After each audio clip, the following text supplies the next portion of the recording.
custom impression tray for dentistry, number 2. To review what's needed in making a custom dental impression tray, you need your model with a red line mark to the extent that you want the tray to go and a light blue line outside that so you know when you're cutting close to the red line. You want hot water. You want a bowl of water in which you are floating some crumpled up squares of cellophane.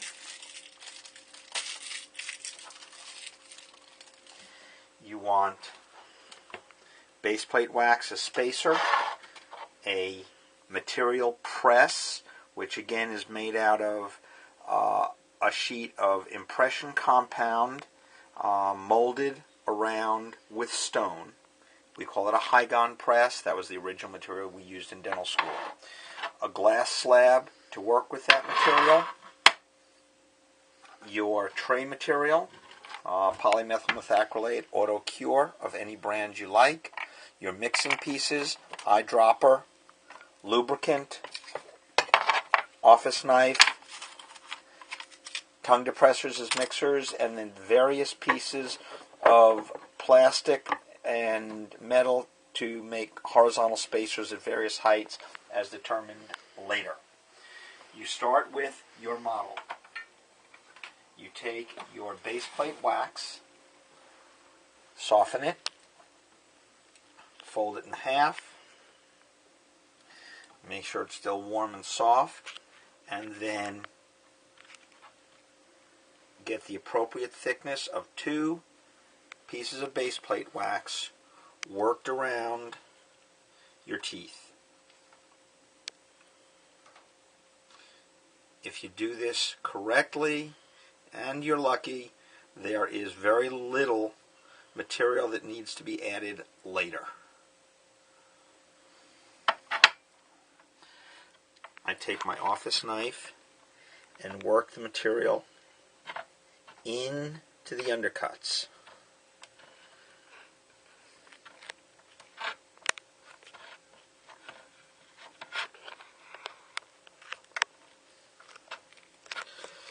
Cut it back to somewhere around my red and blue lines.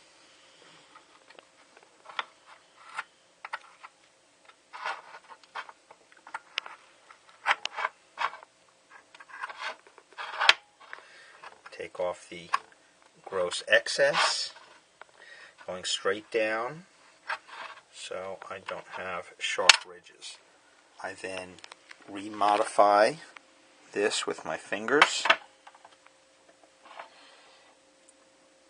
Make sure I don't have a great deal of excess, and then get myself some vertical stops on the teeth. Show through nicely. I cut away some of my excess. Took a little bit away there, a little bit too much.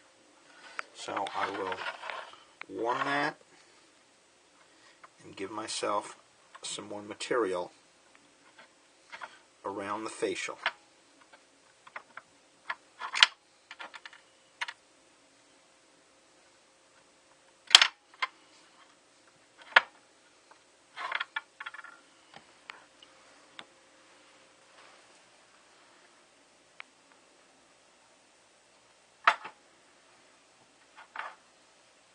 I want to make sure I have enough clearance around the teeth so the tooth is never broken off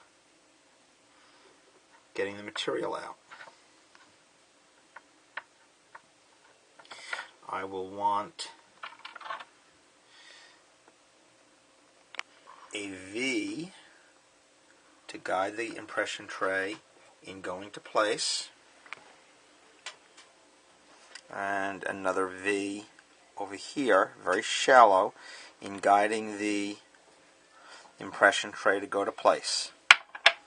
So those are my positive stops on the teeth. Get the wax out of the way, and then I want a positive stop on the palate.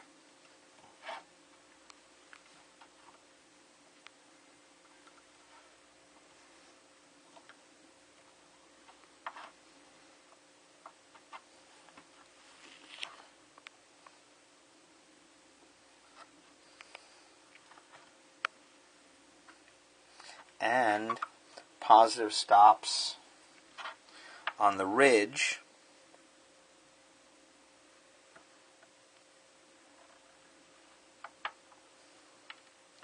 so that the tray not only does not seat overly far in the posterior, but also has some guidance on where to go to place. So with these stops on the anterior edges, the ridges coming slightly to the inside, the tray should automatically be positioned in the correct position when we place it in the mouth and get a positive seat. To help the wax separate later from the wax and the stone, I will lubricate it with any of the lubricating materials we have available.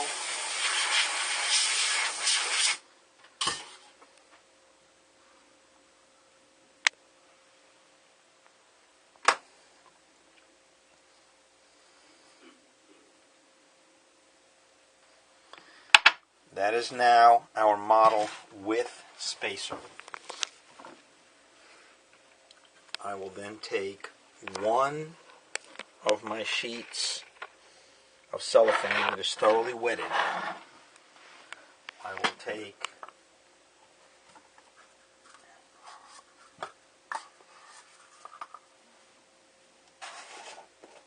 a measure of polymethyl methacrylate powder,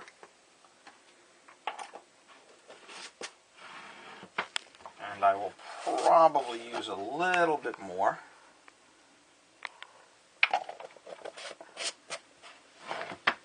I will take a full measure of the monomer,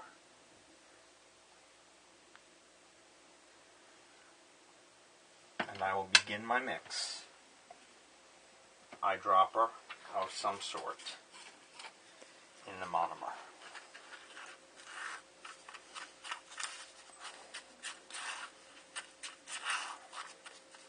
I do not want an overly flowy mix. I want a doughy mix.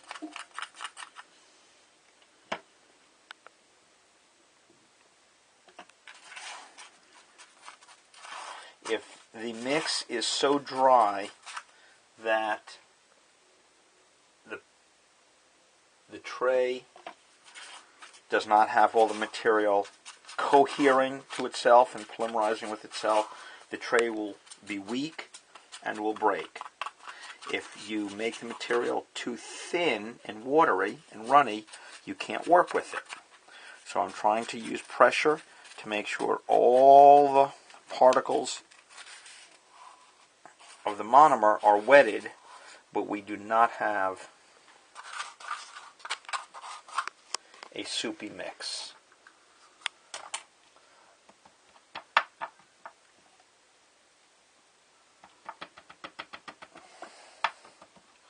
I will take another piece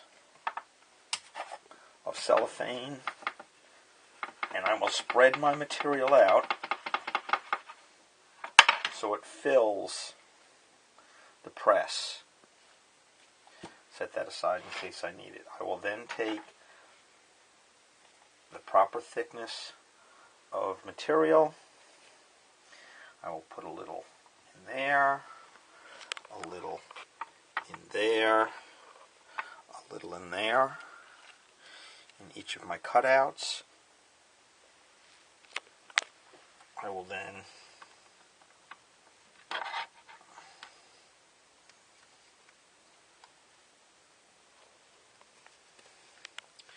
work my material all around.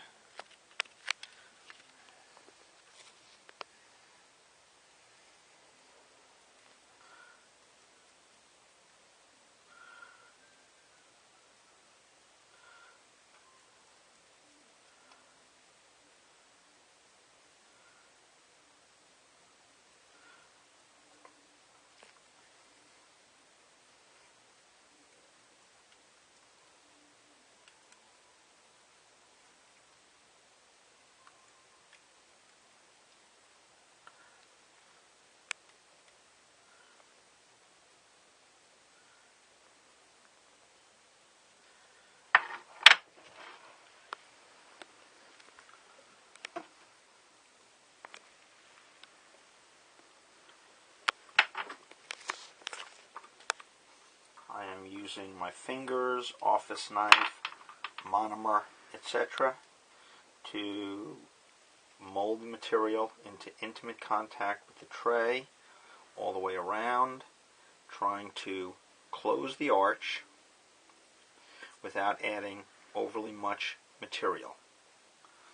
I will take some more monomer.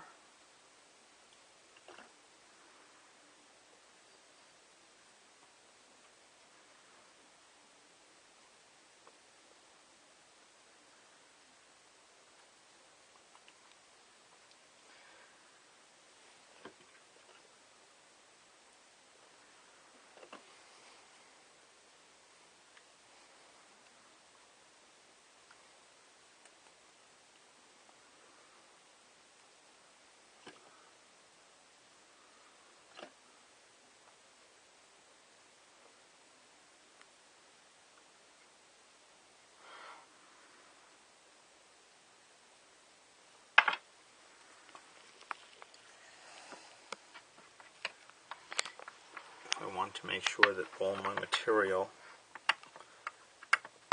is bonded correctly. I will sometimes put a little monomer around.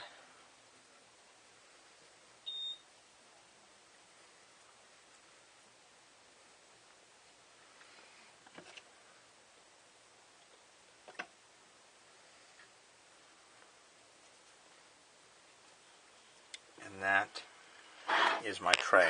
Now, next step, make a handle. I will take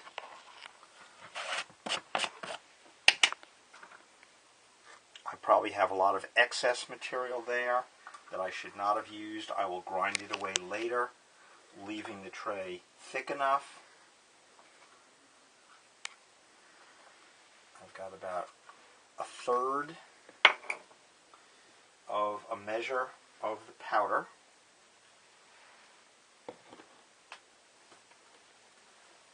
I will take approximately a third of the measure of the liquid.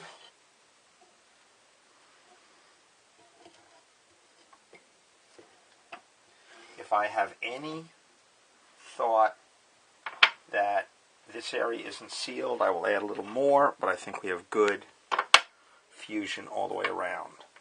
I will then start mixing up the material for my handle.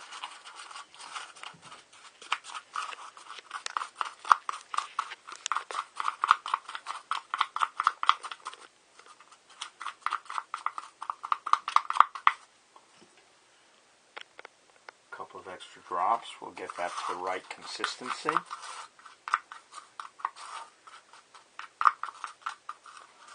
And I will again take my cellophane.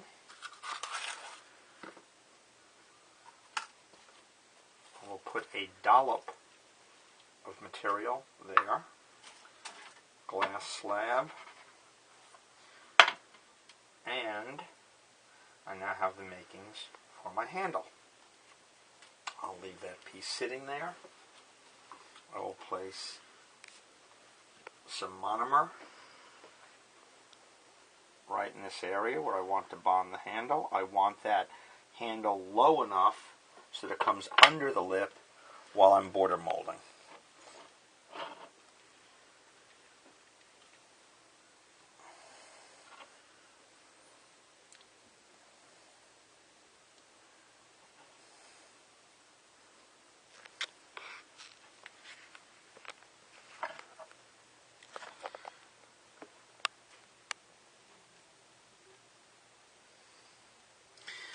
Figure out how high I want my handle to sit.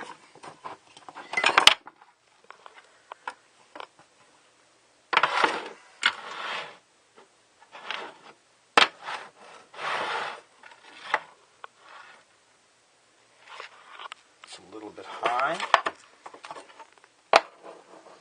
That's about the right height.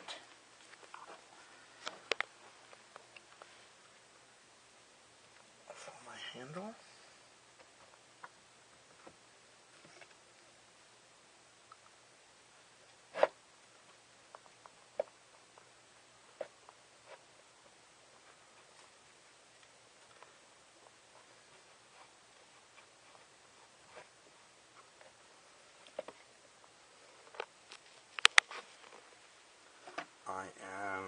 melding the two sections of acrylic to each other.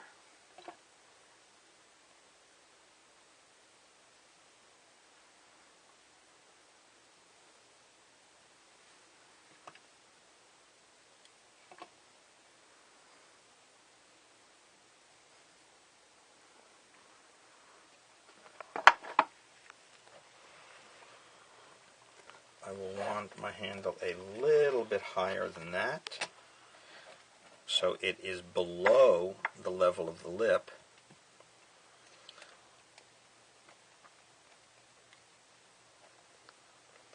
And I can border mold the lip. I'll take a look. That looks like to be about the right height to come under the lip.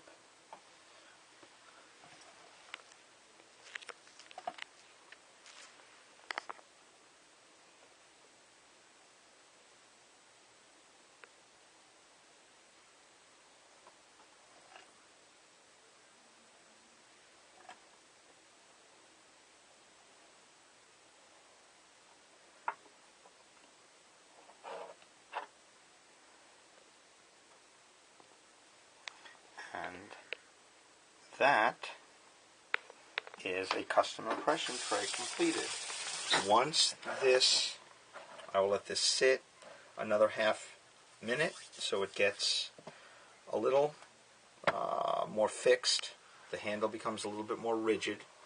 And once I feel the handle is rigid enough to not distort, we will then remove the tray while this material is warm, so the wax is warm, peels out easily, and does not stick to the tray because of the lubricant that was used. So, at this point, we will gently lift the tray, taking care not to touch the handle.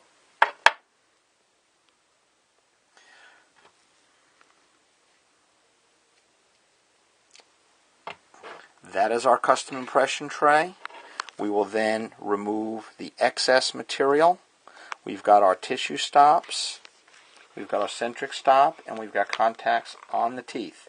So that's basically it. 5 minutes to trim and smooth, and the tray will be complete. Thank you.